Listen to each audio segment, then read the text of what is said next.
tubig, at hangin. Ito ang 5 pangangailangan ng tao. Isipin nyo, bakit na natin kailangan ang 5 ito? Yes, Hazel?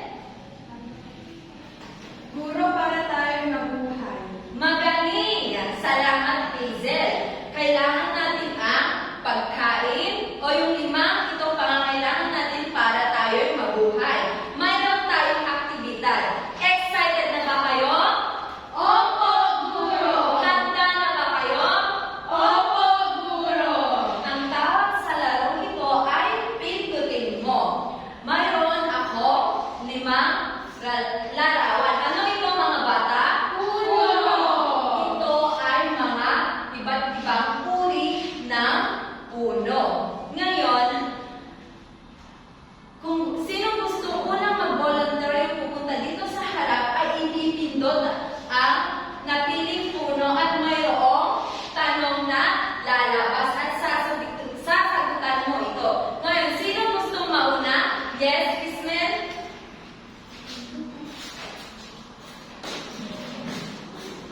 Mangga, teacher. Mangga.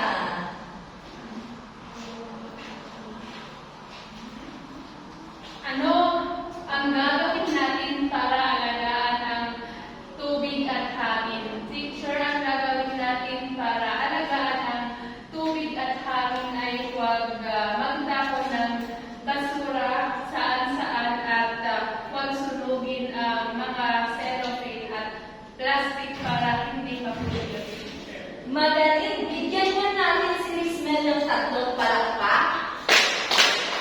Ngayon, mga bata, mayroon akong kwento. At ang aking kwento ay isang batang mahilig sa bulaklak. Wait lang.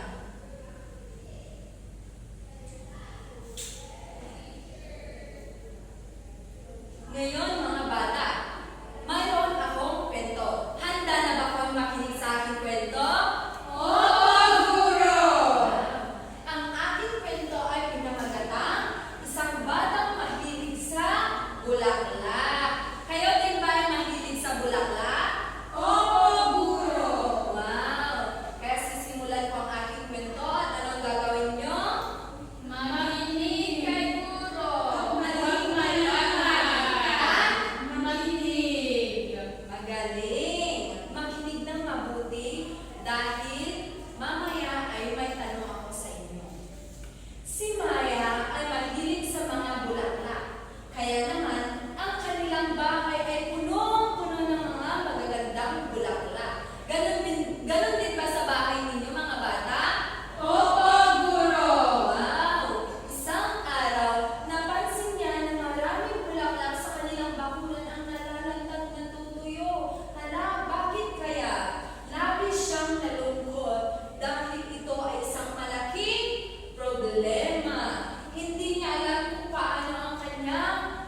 unang grupo ay Shell at ang pangalawang grupo ay si Rismel at Hazel. Handa na ba kayo?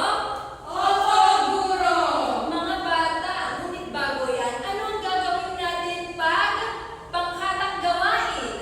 Magtulungan! Magtulungan, tama, ano pa? Huwag maingay. Huwag maingay. Mga bata, didisturbuhin niyo ba ang mga kaklase? Hindi po! Kaya, ang pangkatang gawain ay gawin ng tahimik.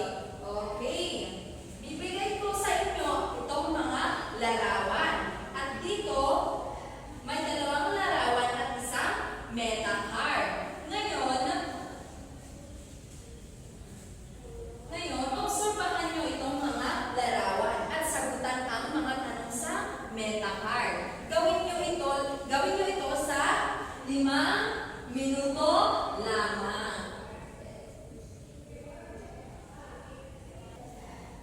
Ngayon mga bata, bago tayo pupunta sa ating talakayan, ay narito ang ating layunin. Sa pagtatapos ng aralin ito, kayong ating mag-aaral ay inaasahang A. Nakakapagbigay ng sariling solusyon sa isang suliranin na obserbahan.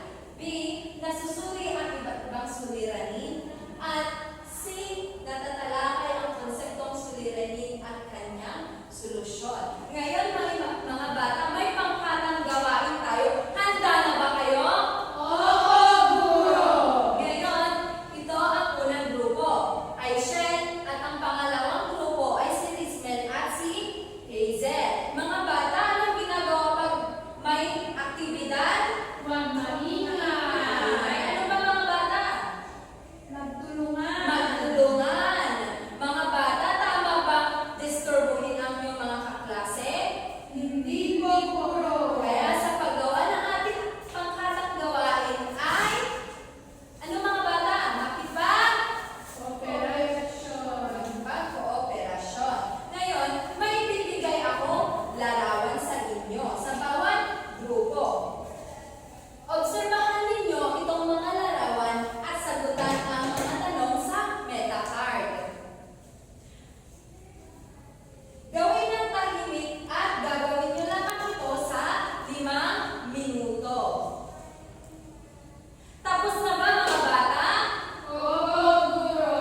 magsusunog ng basura at magtatapon ng basura sa ilog. Tama. At ang pangalawang grupo, ito pang mga larawan na pinakita nyo kanina. Opo, guro. Ang pagbuho ng lupa. Bakit kaya may mga lupang gumuguho? Ano kaya sa tingin nyo bakit? Yes, Hazel? Dahil napuputol po ang mga puno. Napuputol ang mga puno.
Ang galing nyo mag-drawing.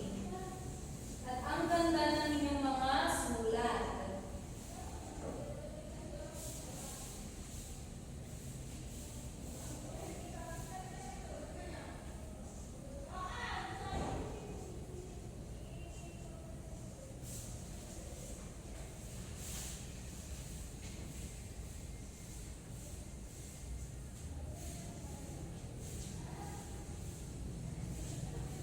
Seven minutes more.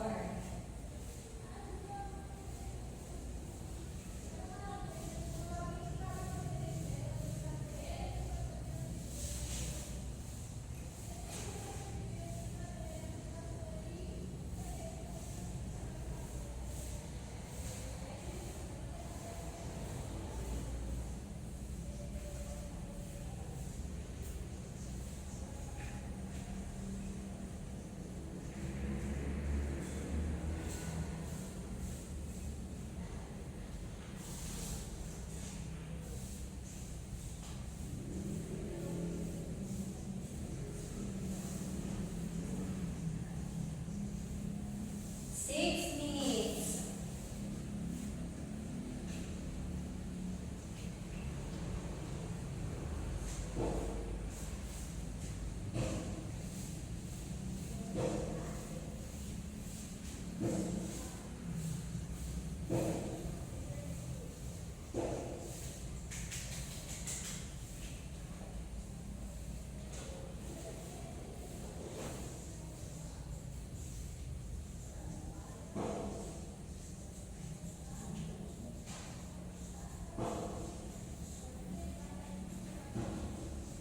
Gandahan ang sulat para mabasa.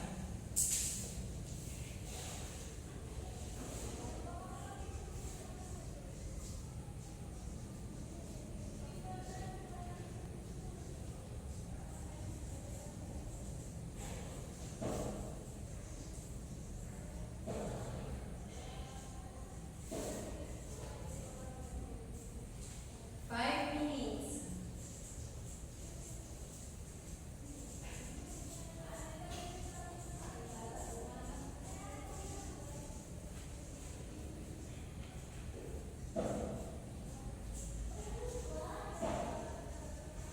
Joy, akit sa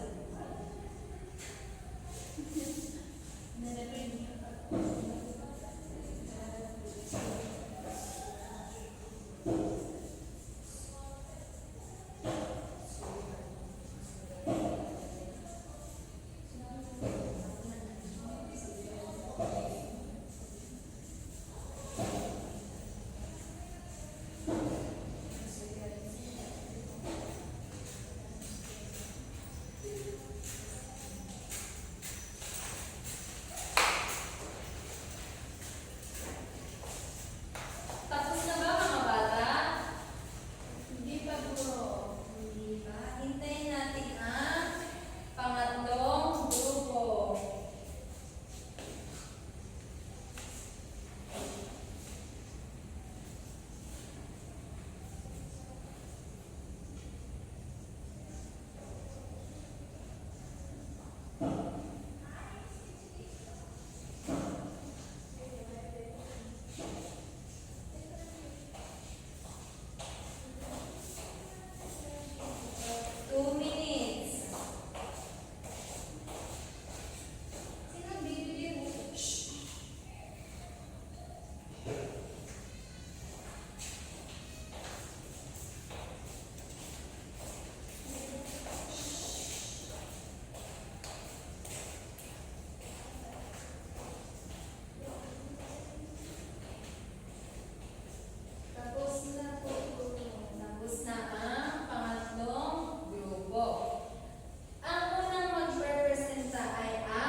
Ano ang iyong gagawin?